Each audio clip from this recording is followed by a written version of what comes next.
Recently, I was watching Francina Simone's discussion on adults pushing YA to their level, pushing teenagers out of YA. I believe the exact title was Teens Are Losing YA. I'll link it in the description.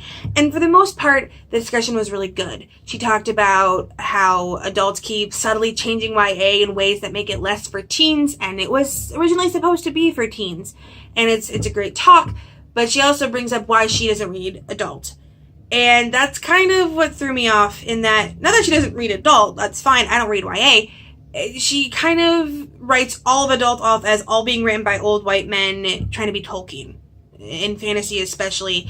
And I kind of started thinking that I think a lot of people tend to have that view on adult books, that they're all a bunch of white dudes that are just writing the same thing over and over again, and it's not the case.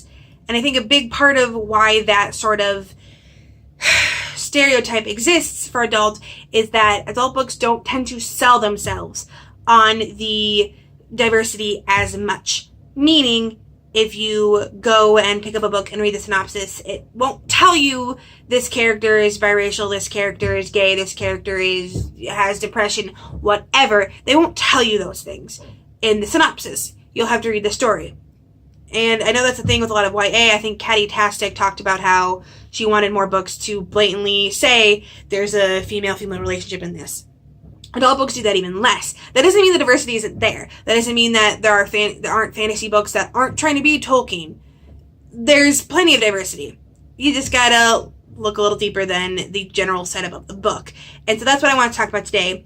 Adult books that I've read that have quote-unquote hidden diversity. Not that you have to follow anyone on Twitter and read their tweets to know that this character is actually trans or may not be black or whatever. And yes, that is shade, but it is just ridiculous.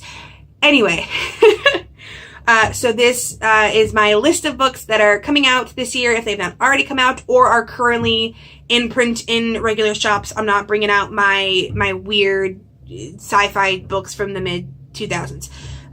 So let's get started. On my most recent read, I will be doing a review on this soon. If you're watching this the day it comes out, then it will be tomorrow, hopefully.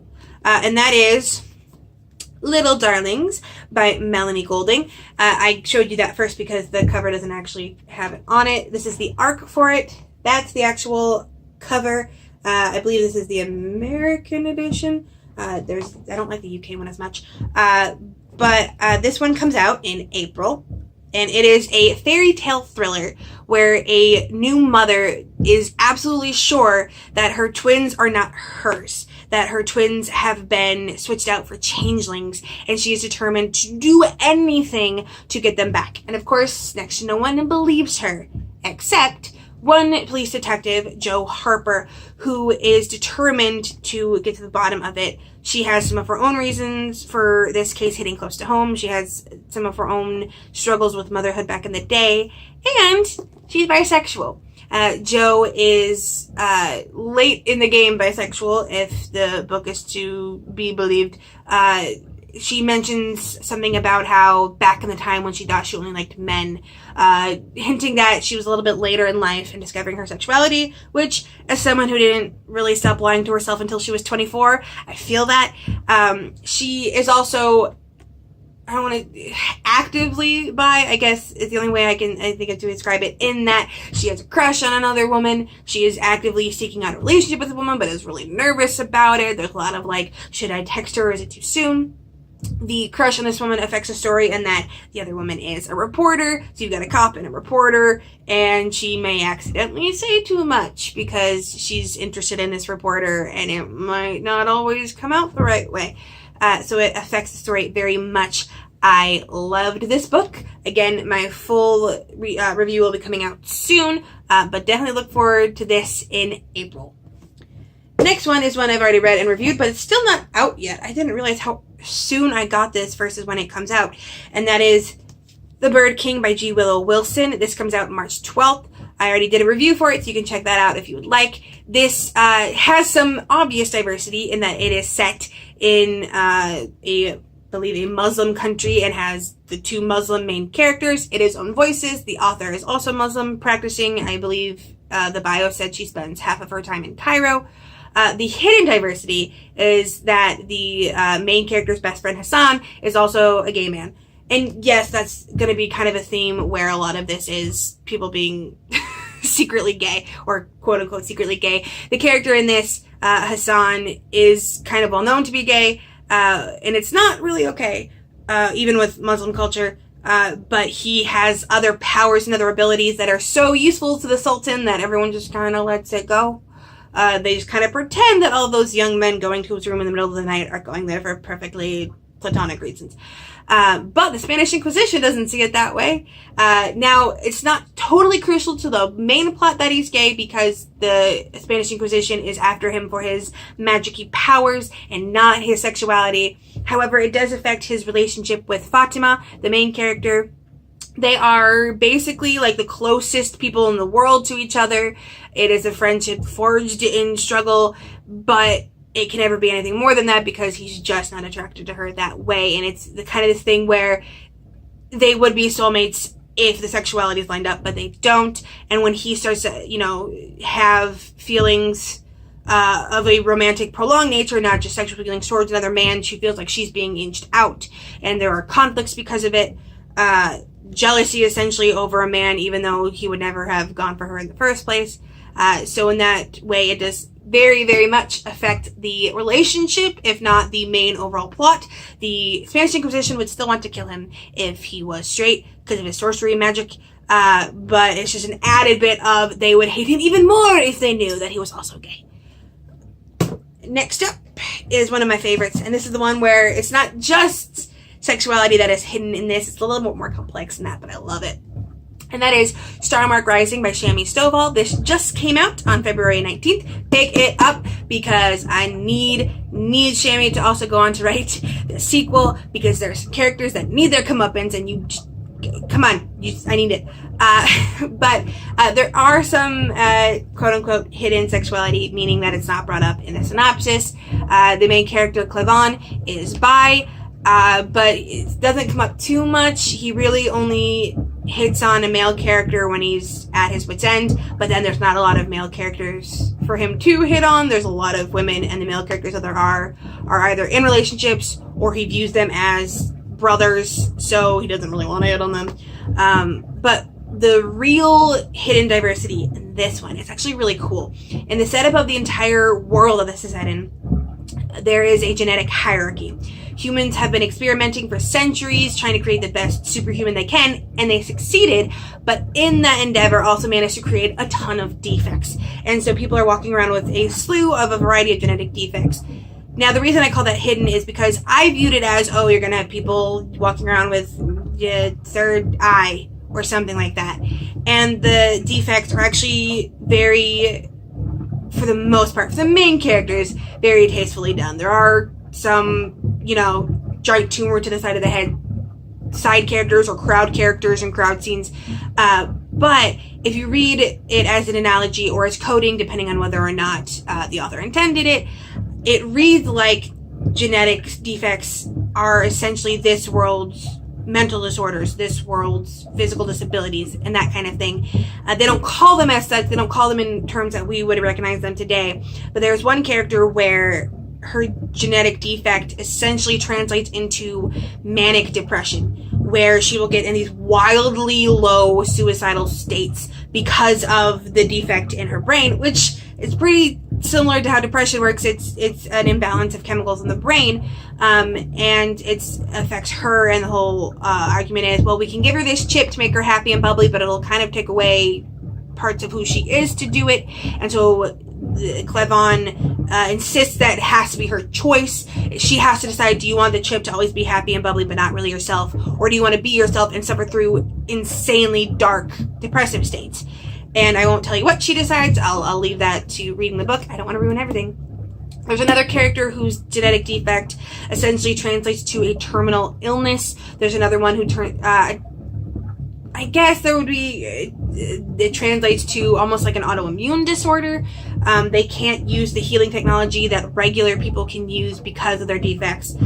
So it does come across as like an immune disorder or that kind of disorder, where they are much more fragile or much more susceptible to injury. There's one character where it almost comes across as like a kind of low-key hemophilia in a way, where he can't work out as hard as everyone else. His bones are more likely to break. He is more likely to, suffer head trauma. He is more likely to suffer things than anyone else. And that's what I really like about this book, is that you see a bunch of the characters in the group all with internal struggles, all with kind of hidden suffering, and the main character discovers them and as someone who doesn't have them, but he definitely wants to help them as much as he can, and helping them out while also letting them be full people is a huge part of it. The hemophiliac adjacent character is the one he views as a little brother, but he also wants him to be able to be the full fighter pilot he can be, and so it's him trying to push him to be the best he can be while also being aware of the fact that he has physical drawbacks.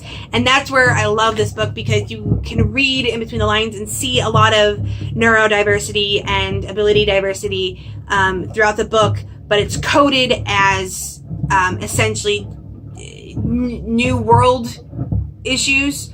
So it's not flat out, this person has manic depression, this person has this. It's like a sci-fi version of those things, but it still counts for me. And I love that. And I've talked about this book so much, but I love it so much. Get it. Seriously, it's awesome. The ebook is like $3. Okay, I'll stop gushing. This book, the last one, you will have seen if you watched my To All the Fictional Characters I've Loved Before, and that is the Shadow Campaign series by Django Wexler. This is what is called Flintlock fantasy. Think muskets, Civil War if you're American, or Napoleonic War if you're not, where there is both gentleman's warfare in the fields and magic-y things going on behind the scenes. The magic is a little bit more of like an extra little thing as opposed to the total driving force. Like, yes, there are evil characters seeking out the magic-y thing to do evil magic-y things, and there are characters with magical abilities, but it's not like a giant prophecy. Like, there's still political issues on top of that. The hidden diversity is, again, hidden sexuality. One of the point of view characters, Winter Glass, who is dressed up as a man after escaping a horrible orphanage/prison, is very queer. And I say queer, not gay, because I'm not exactly sure what her exact sexuality is. This world doesn't really ever bring it up. She never actually labels herself, but she is in love with the woman. She is sexually attracted to this woman. I'm trying to think back. I don't think she ever says she's attracted to anyone else, man or woman, so she could be gay and just no other woman compares to Jane, or it could be she's totally asexual and this one person just happens to be the exception. I'm not sure, but I know, not straight. And I love this relationship so much, mostly because that they have struggles with between the relationship, or between each other within the relationship, but it has nothing to do with the fact that they're gay. They could very well be persecuted for being gay if it was a well-known thing, because there is a Catholic Church stand-in in the book, essentially, and they're not the most understanding people. They probably would persecute the main characters, I'm guessing, if the sexuality came out, but that wouldn't be because the author is trying to portray the sexuality in a bad light, so much as the church has already been shown to be very persecute happy. They are essentially struggling because Winter, after joining the military and then being apart for many years, has become kind of a stickler for rules and order and strictures and regulations, because the military has kind of become her safe haven in a weird way. Winter has discovered that she's very skilled at battle strategy, that she does well in leading others, and so the military, totally as a fluke thing, became that one thing that she really gels with. And Jane, on the other hand, is very much a free spirit and doesn't really want to follow the rules, and so having I guess a girlfriend, they don't really refer to each other that way, that wants to follow all the rules and wants to do all things by the book, it causes a lot of tension. I need to read the third in the series. I've read partially the way into it. I'm going to start over and read it all the way through for Sequelathon. So I'll probably have more thoughts then. But as of right now, at the end of the second book, I've been about 100 pages into the third. I really love their relationship. So all of this to say, I'm not going to hate on people that don't read adult. I'm not going to try to force you to read adult. I wouldn't want to be forced to read YA. But we definitely need to get more into the discussion of what exactly constitutes YA and adult, and what exactly YA and adult have to offer. Because in the same way that no one would want people to paint YA with a giant brush of, oh, it's all this and pointless because of that, painting adult with the same brush isn't going to do anything either. There is diversity in all books, and sometimes you may have to read between the lines to look for it, and we should always be looking for it. Neurodiversity, sexuality diversity, and all of those. And I hope that I can find plenty more in the future. I've got some great reads coming up. I'm super excited for it. Like I mentioned before, please be on the lookout for my review of Little Darlings. I am also got another arc that I am so thrilled to read and review. I'm so excited for it, but I'll talk about that a little bit later. With nothing else to say, I hope you have a wonderful day and a marvelous tomorrow.